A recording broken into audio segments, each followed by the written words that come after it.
Léa Salamé, cet ultimatum qu'elle a intérêt à respecter avant son premier JT de 20h sur France 2. À l'approche de son premier 20h, Léa Salamé ne pourra faire l'impasse sur une condition posée par France 2. Une saison studieuse s'annonce pour Léa Salamé. La journaliste de 45 s'apprête à relever ce qui pourrait bien être le plus grand défi de sa carrière, présenter le journal télévisé de 20h sur France 2.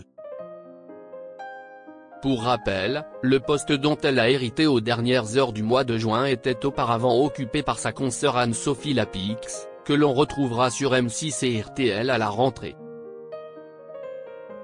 Le JT, j'en ai jamais rêvé, dans ma tête, c'était pas pour moi, pas le style, pas le physique, explique celle qui lui succédera d'ici fin août dans un portrait que lui consacre le journal Libération.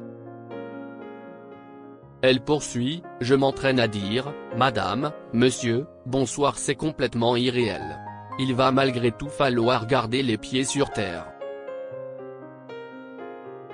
Léa Salamé, cette condition non négociable avant de présenter son premier 20h. Un grand pouvoir implique de grandes responsabilités. La maxime vaut également pour les hauts postes. Et la présentation du journal télévisé sur le service public ne déroge pas à la règle. D'après des informations recueillies par le magazine Voici, la direction de France Télévisions a posé une condition non négociable à Léa Salamé, être de retour à Paris le 25 août au plus tard. L'animatrice de Quelle époque, émission qu'elle continuera de présenter sur France 2, disposera alors d'une semaine pour peaufiner son premier 20h dans les moindres détails.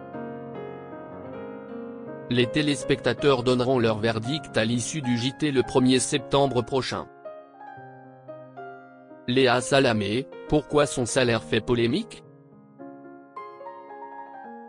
25 000 € par mois.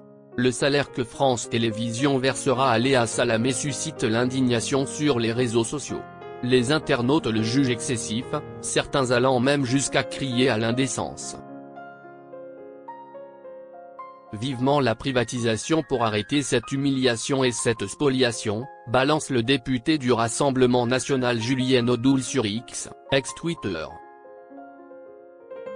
Rappelons cependant que BFM, chaîne qui courtisait l'ex-matinalière de France Inter, lui proposait un salaire proche de 50 000 € par mois pour prendre les rênes d'un talk-show en deuxième partie de soirée, comme l'indique Libération. La somme versée par France Télévisions se situe en réalité dans la moyenne du secteur.